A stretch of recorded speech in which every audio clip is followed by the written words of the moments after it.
Hello Mabuhay, Antonio is back again with another salute video from yours truly, and you are on the right side, and today, I am gonna salute on Fancy Nancy, the Disney Junior animated series that premiered in 2018. This show stands out for its creativity, self-expression, and thoughtful approach to early childhood development. This show has loads of fun and exciting adventures that many young children can relate to, and it can apply them to real-life situations, so watch carefully, guys. I bet a lot of Disney fangirls are gonna be surprised when they watch this video, so sit back, relax, and enjoy the video. We start in 5, 4, 3, 2, 1, now. Oh my gee, Fancy Nancy is one of the best girly-themed Disney Junior cartoons I have ever seen. It takes something uplifting and brings preschoolers wild imagination. Based on the book franchise by Jane O'Connor,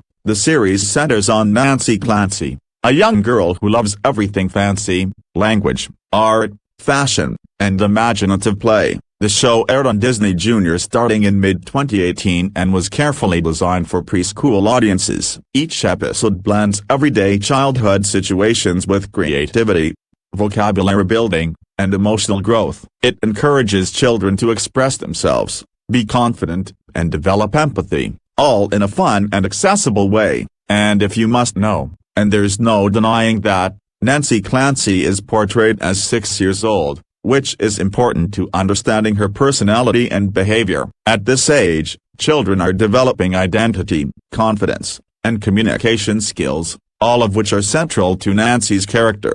Nancy's love for being fancy is not about superiority or materialism. Instead, it represents imagination, individuality, and joy in learning. The show consistently reinforces that being fancy is about expressing who you are, not impressing others. In other words, it's about embracing yourself who you are, not just pleasing others at most times. At its core, Fancy Nancy is about self-expression balanced with empathy. The main goal of the series is to encourage children to embrace creativity while also understanding other people's feelings and perspectives. Episodes often focus on themes such as 1. Learning new words and ideas, 2. Appreciating differences, 3. Managing disappointment, and 4. Supporting friends and family. The show makes it clear that confidence should coexist with kindness, and that personal expression should never come at the expense of others. And do you know how I discovered the series?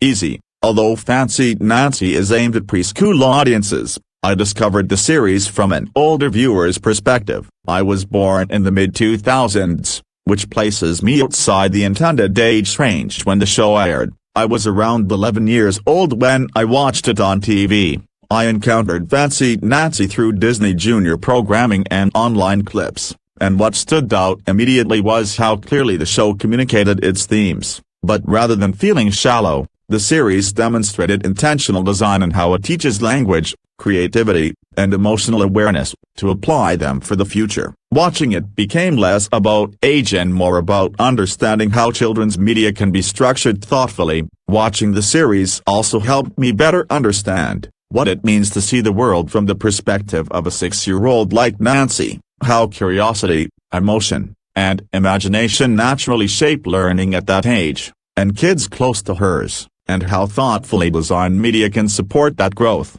But before moving on to personal favorite episodes, it is important to briefly describe the main characters and what they contribute to the series. Nancy Clancy is a 6-year-old girl who is very imaginative, expressive, and so enthusiastic. Her strongest skills are creativity, language curiosity, and self-confidence. She enjoys learning new words and ideas, and she uses imagination as a way to understand the world. She's very adorable, and also, my third youngest sister in real life. Had a plushie of her, since 2023, although I can't tell my sister's name for privacy reasons, so let's move on.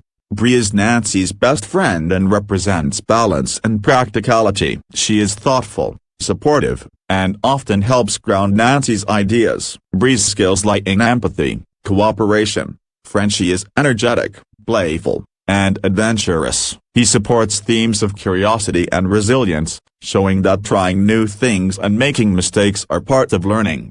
Doug and Clara Clancy provide guidance and emotional support. They model healthy parenting by encouraging creativity while setting appropriate boundaries, reinforcing trust and communication. Together, these characters create a supportive environment where individuality, friendship, and emotional growth can coexist. And JoJo, although she can be whiny at times, she has a good heart, and learns lessons from her big sister Nancy. What's important that you learned a lesson from your mistakes. And now, for my personal favorite episodes, and why I love them. Some episodes stand out for how effectively they balance creativity and emotional learning. Here are some episodes that stood out to me from Fancy Nancy. Titles that helped shape my experience watching the show. Shane Nancy is a story where Nancy is so excited about her playhouse that she insists on making it fancy right from the start, but she learned that friendships matter more. Nancy's Costume Clash is where Nancy learns about originality when costume planning for a party becomes unexpectedly competitive,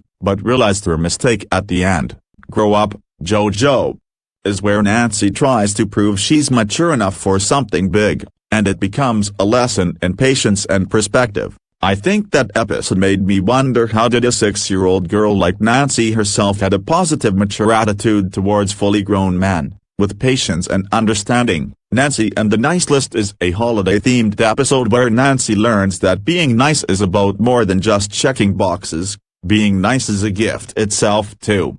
And finally, Nancy's Parfait Birthday is a story when Nancy's perfect birthday party doesn't go as planned, but Nancy finds joy in the unexpected, through different ways. Episodes that focus on Nancy learning to compromise are especially strong, because they show growth without diminishing her real personality. Rather than telling Nancy to stop being fancy, the show teaches her when and how to adjust her behavior in social situations. Episodes centered on family dynamics are also notable. They reinforce that creativity is supported best in environments where children feel understood and respected. Like children in real life, they need time to grow slowly. These episodes succeed because they allow Nancy to grow without stripping away what makes her unique. And to address the common criticisms from older critics, some criticism of Fancy Nancy suggests that the character is excessive or overly dramatic for kids her age. However, when viewed through a developmental lens, her behavior reflects a child learning boundaries and self-expression. The series consistently corrects misunderstandings through reflection rather than shame and punitive judgment, which is appropriate for its young preschool and early grade school audiences.